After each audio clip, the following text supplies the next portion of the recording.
नमस्कार, जय हिंद दोस्तों। स्वागत है आप सभी का आज की इस क्लास में। आज की क्लास में मैं आपको बताने वाला हूं कि जो 3 मार्च को आपका सोशल साइंस का पेपर होगा क्लास 10th का, वो किस तरह का पेपर आने वाला है। तो आज की क्लास में मैं आपके लिए सोशल साइंस यानी सामाजिक विज्ञान का मॉडल पेपर लेकर के आया हूं।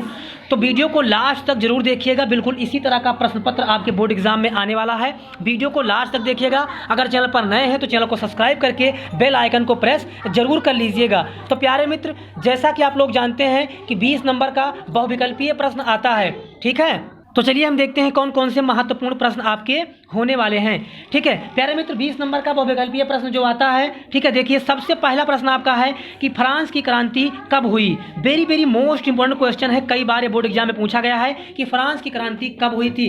तो याद रखिएगा प्यारे मित्र, जो फ्रांस की क्रांति है वो 1789 ईस्वी में हुई थी, यानी ऑप्शन बा जो है वो बिल्कुल सही हो जाएगा, ठीक है। उसके बाद दूसरा क्वेश्चन आपका है कि नेपोलियन का संबंध किस देश से था, जर्मनी, फ्रांस, इटली या इंग्लैंड।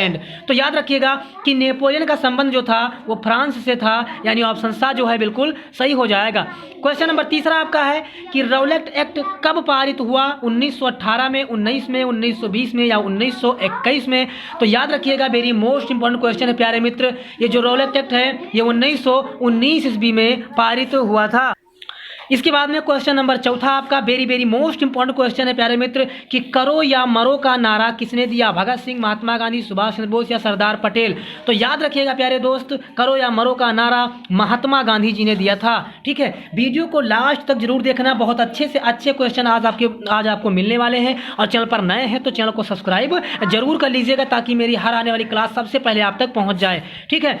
अगला क्वेश्चन पांचवा है कि जर्मनी के एकीकरण में मुख्य भूमिका किसकी थी। तो याद रखिएगा प्यारे मित्र, ऑटो वन बिस्मार्क की मुख्य भूमिका थी जर्मनी के एकीकरण में। क्वेश्चन नंबर छठा आपका है कि महात्मा गांधी अफ्रीका से वापस कब आए, ठीक है। तो याद रखिएगा कि 1915 ईस्वी में महात्मा गांधी दक्षिण अफ्रीका से भारत वापस लौटे थे। ये सारे के सारे क्वेश्चन बहुत ही इंपॉर्टेंट हैं और अभी आगे के प्रश्न भी बहुत महत्वपूर्ण होने वाले हैं, इसलिए वीडियो को आप लास्ट तक जरूर देखते रहिएगा। क्वेश्चन नंबर 7वां आपका है कि लेटेराइट मिट्टी का रंग कैसा होता है, लाल, पीला, काला या भूरा। तो याद रखिएगा प्यारे मित्र, लेटेराइट मिट्टी का रंग जो होता है वो लाल होता है, यानी option A is the right answer. अगला है कि पर्वतों पर मृदा अपरदन का साधन क्या है, ठीक। पर्वतों पर हम मृदा अपरदन कैसे करते हैं। तो याद रखिएगा कि हिमनद जो है इसके द्वारा हम मृदा अपरदन कर सकते हैं। अगला है कि देश के किस राज्य में जल की कमी है। तो बहुत अच्छी तरह से जानते हैं कि राजस्थान में रेत ही रेत है, दूर दूर तक कहीं पर भी पानी नजर नहीं आता है, इसलिए हमारे देश का जो राजस्थान राज्य है वहाँ पर सबसे ज़्यादा जो है पानी की कमी है।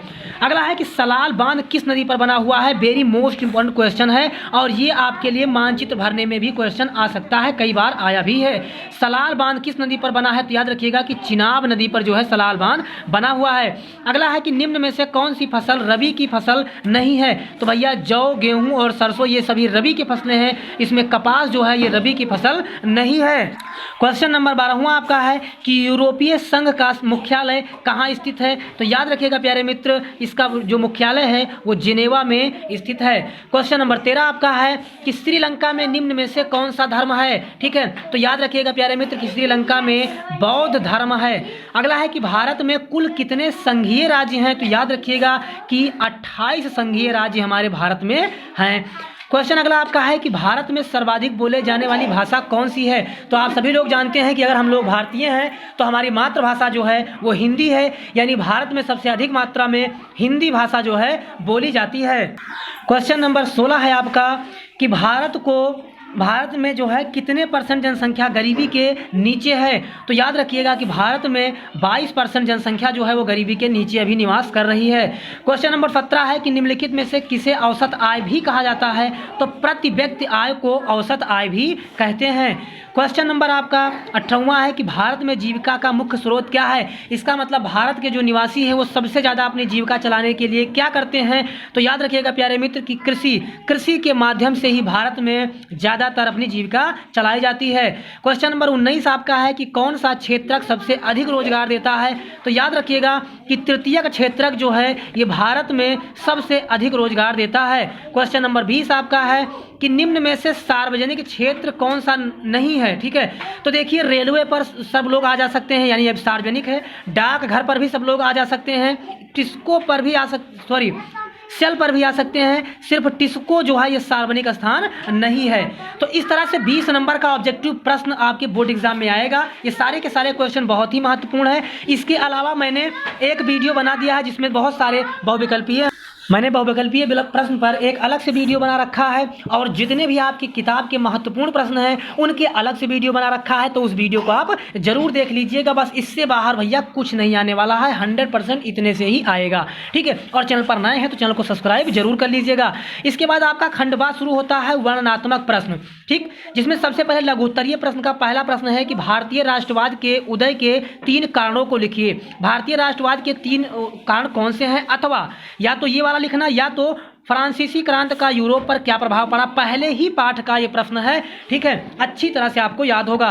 क्वेश्चन नंबर दूसरा आपका है कि भू क्षरण रोकने के 3 उपाय बताइए, यानी कि भू को क्षरित होने से, नष्ट होने से हम कैसे रोक सकते हैं, अथवा चिपको आंदोलन क्या है ये आपको बताना है। तो अच्छी तरह से आप जानते हैं कि जब पेड़ों की कटाई हो रही थी तो पेड़ों को कटने से बचाने के लिए लोग पेड़ों से चिपक जाते थे और उसी को चिपको आंदोलन का नाम दिया गया।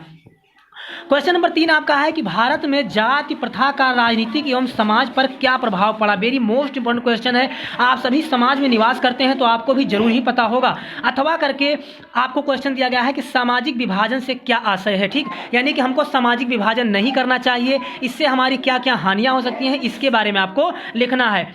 क्वेश्चन नंबर 4 आपका है कि मानव विकास में स्वास्थ्य की क्या भूमिका है, ठीक है, यानी कि अगर मनुष्य का स्वास्थ्य ठीक होगा तभी उसका विकास हो सकता है, तभी उसका डेवलप हो सकता है। अथवा करके आपको बताना है कि अर्थव्यवस्था के तृतीय क्षेत्रक से आप क्या समझते हैं, ठीक है। उसके बाद में दीर्घ उत्तरीय प्रश्न यहाँ से शुरू होता है प्यारे मित्र, ठीक है। तो पहला प्रश्न दिया गया है कि भारत छोड़ो आंदोलन पर एक संक्षिप्त निबंध लिखना है, ठीक है। आपको एक टिप्पणी लिख देना है, भारत छोड़ो आंदोलन किसके प्रति चलाया गया, अंग्रेजों के प्रति चलाया गया, इसके बारे में आपको लिखना है। अथवा 1789 की फ्रांस की क्रांति के क्या कारण थे, पहले ही पाठ का ये प्रश्न है, इसको आप लिख दीजिएगा। क्वेश्चन नंबर 6 है कि वनों से होने वाले लाभों का वर्णन कीजिए, यानी कि जैसा कि आप लोग जानते हैं वनों से हमें जो है पेड़ों से हमें ऑक्सीजन मिलता है, लकड़ियां मिलती हैं, फल फूल मिलते हैं, ठीक है।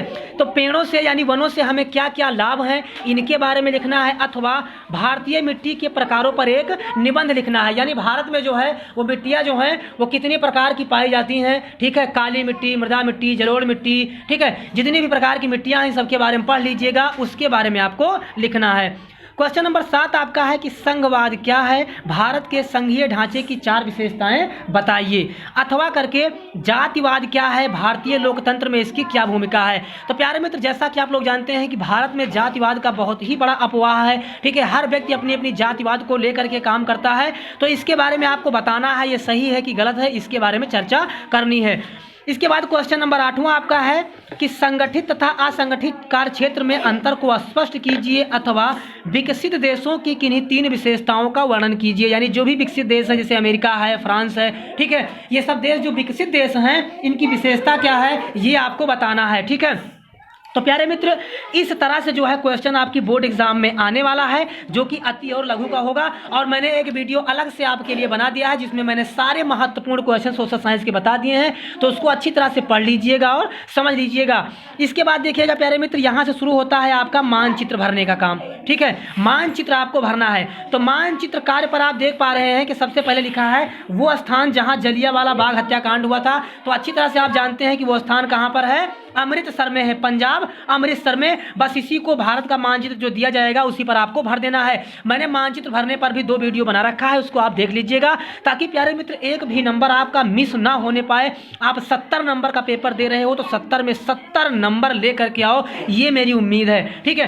क्वेश्चन नंबर 2 है वो स्थान जहां गांधी जी ने नमक बनाना प्रारंभ किया, वो स्थान जहां आनंद भवन है, वो स्थान जहां 1927 का कांग्रेस अधिवेशन हुआ।